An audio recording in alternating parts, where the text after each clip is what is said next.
केंद्रीय कृषि मंत्री शिवराज सिंह चौहान शुक्रवार की दोपहर वाराणसी पहुंचे। वाराणसी के बाबतपुर एयरपोर्ट पहुंचने पर कार्यकर्ताओं ने उनका भव्य स्वागत किया और उसके बाद उनका काफिला सड़क मार्ग से होते हुए सर्किट हाउस पहुंचा, जहां उनके प्रेस वार्ता का आयोजन किया गया था। प्रेस कॉन्फ्रेंस के दौरान केंद्रीय कृषि मंत्री शिवराज सिंह चौहान ने कांग्रेस और आपातकाल पर जमकर तीखा हमला बोला, साथ ही साथ प्रधानमंत्री नरेंद्र मोदी की सराहना भी की। उन्होंने कहा कि 1975 में लगाया गया आपातकाल भारतीय संविधान और लोकतंत्र की हत्या थी, जिसे कांग्रेस ने सिर्फ अपनी सत्ता बचाने के लिए थोप दिया था। शिवराज सिंह चौहान ने कहा कि तानाशाही कांग्रेस के डीएनए में है। उन्होंने यह भी कहा कि देश की लोकतांत्रिक व्यवस्था को कुचलकर आपातकाल थोप दिया, जो देश के इतिहास का काला अध्याय है।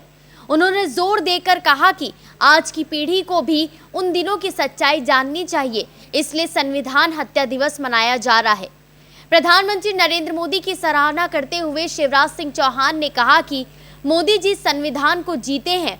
संसद की सीढ़ियों पर मत्था टेक कर उन्होंने लोकतंत्र के प्रति सम्मान प्रकट किया है। नीति आयोग का गठन संविधान की मूल भावना के अनुरूप किया गया और विपक्षी नेताओं को भी प्रतिनिधि मंडल में शामिल कर विदेश भेजा गया। उन्होंने कहा कि भाजपा लोकतंत्र को व्यवहार में उतारती है, जबकि कांग्रेस केवल अपने हित में उसे तोड़ मड़ोड़ कर इस्तेमाल करती है। शिवराज सिंह चौहान ने प्रेस कॉन्फ्रेंस के दौरान आगे कहा कि आज भी कांग्रेस में सिर्फ एक ही व्यक्ति का वर्चस्व है। पार्टी पूरी तरह से एक परिवार के इर्द गिर्द सिमट चुकी है। उन्होंने युवाओं से आग्रह किया कि वे लोकतंत्र की सच्ची शिक्षा लेना चाहते हैं तो प्रधानमंत्री नरेंद्र मोदी से सीखें। तो ये विवाद का अंत क्या है? मैंने अभी जवाब दे दिया। मैंने अभी दिया। अभी जवाब दिया मैंने। अभी मैंने जवाब दिया ना, पूरा प्रेस में जवाब दिया। देखो, अब सब चीज को फिर वैसी की वैसी कहना मुश्किल होता है भाई। एक सवाल, ये जो कथावाचक वाला मामला है, में जो मैंने पहले ही कहा कि ये उचित नहीं है। मैंने पहले ही बताया कि ऐसी कोई घटना हुई है तो ये उचित नहीं है। अखिलेश यादव इस मुद्दे को लेकर के जातीय संघर्ष में घेर रहे हैं। यादव ब्रिगेड वहां पर हमला कर रही है, पुलिस पर हमला हो रहा है, एक जातीय संघर्ष का रूप दिया जा रहा है।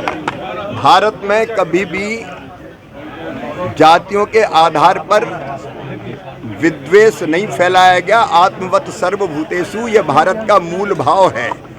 वसुदैव कुटुंबकम ये भारत का मूल भाव है।